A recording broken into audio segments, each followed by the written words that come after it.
Can you say yes to corruption? Say yes to corruption. Do you actually believe that? No. Have you ever bribed a cop? I bribed my... No. But I think in dire circumstances, Say maybe to corruption. But Say no. Say no to corruption. Our special programming in conjunction with the fight against corruption begins on the 2nd and ends on the 9th of December. Catch the people who are making a difference in the fight against corruption on BFM 89.9.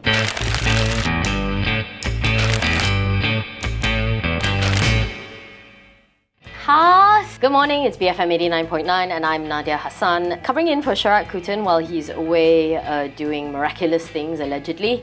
And so I'm bringing you today's headlines. So the first one comes from New Straits Times, and it's basically the row over the pay rises in Selangor.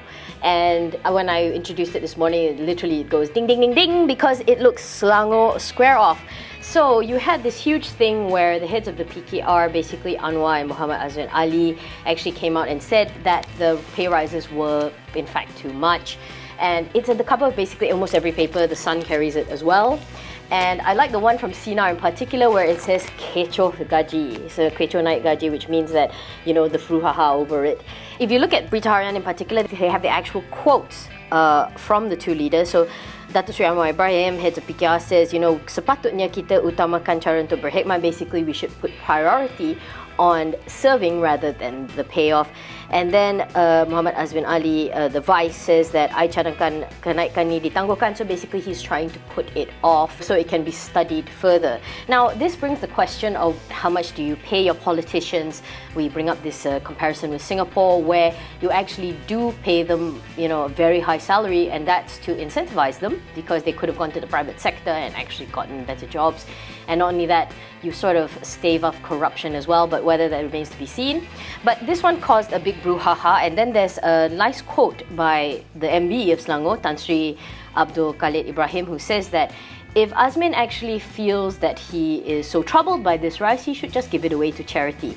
Of course, there are a lot of implications. It might have just been said off the cuff, but never mind, it's a storm in a teacup and it looks like it's not going anywhere away anytime soon. The other thing that's also big in the papers today is the Humber in London, which is the Lambeth slave. They talked about it. So you see it from various angles. Sina looks at it from peluang jumpa Aisyah tipis, which means that is going to be a very slim chance for the family that's here to meet her, mostly due to red tape. That's the word of the day today, which I have chosen, tipis, which is thin chance to almost none.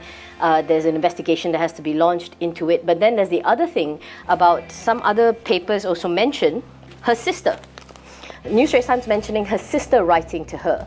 The sister writing to her, going to the British consulate to put it through. And in a very interesting turn of events, they've even interviewed the ex-boyfriend. I really hope that this is not going to be a trend where you interview anybody who had contact with her in the 60s, because the ex-boyfriend basically came out to say, hey, we're just friends. Okay, so going on to Utusan also actually had an interesting thing about this, because they actually mentioned that the family knew about her communist leanings, but they forgive her anyway and they never stopped looking. I'm not as organized as Sharad. The other big news today is actually the Kelantan MB who has called in on the Prime Minister. This is the first time he's done so since being elected on May 6th. But they were saying that in the story that they'd never talked about UMNO past relations. They basically talked about how the federal government and the state could get along better. But it's a good first step for those. Malay Mail has an interesting front page story where the byline is from, if you can see it here, basically the common man. They're trying to represent other people, and it's talking about the flip-flopping that you see in various government standpoints. So you see the examples they gave. FT Ministry puts rate hikes on hold. Then on the other side, rate hikes are on. RTD set up panel for My Sikap woes. No, they don't. PAC accepts Sharberry's explanation on the public funds for the K-pop concert, which remember was quite a bit of thing. No, he does, but he hasn't been cleared. So all this flip-flopping has made people quite wary. And when you actually look at government, it's very hard when you take government seriously when the policies just keep changing. The other story I picked up inside is actually from Star Metro, and it's talking about whether these QR codes that the Petaling Jaya Council have introduced for the vendors are actually worth the hassle. So what happens is, in these codes will will have the information for all the business. Apparently they're charged $5 for it. So they all get a bit iffy because they say it's duplicating the process. Personally, for me, I think it's a good thing. You cannot sort of doctor these codes. You actually have all the information inside, and maybe it's a gradual thing. Eventually, when it becomes more accepted, you don't have to do the duplication. But talking about the front cover of the Star, which we never got to today, mostly because it's another salacious one today. So I married her off because she was raped. Suddenly, the Star has turned into an episode of Law and Order, where the father comes of this child bride who was 13, married to this guy who's 19, actually came out to say that the reason he married her off was because she was raped by her husband, who has since divorced her. So all the salacious details are inside.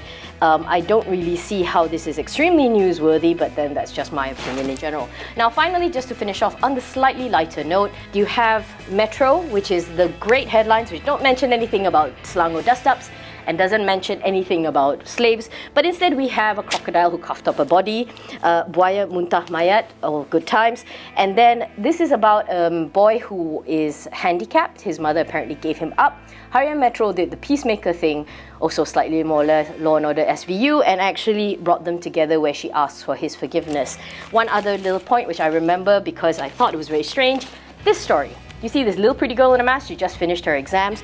So Sassha Sashays after SPM. So if you read the story inside, I was thinking, is this a heartwarming story? Is it a happy story? But basically what happened was her parents actually came to the school to celebrate her end of exams. And that's it. There is no punchline. So, pretty picture. I'm not really sure of the newsworthy of it, but let's see how it goes.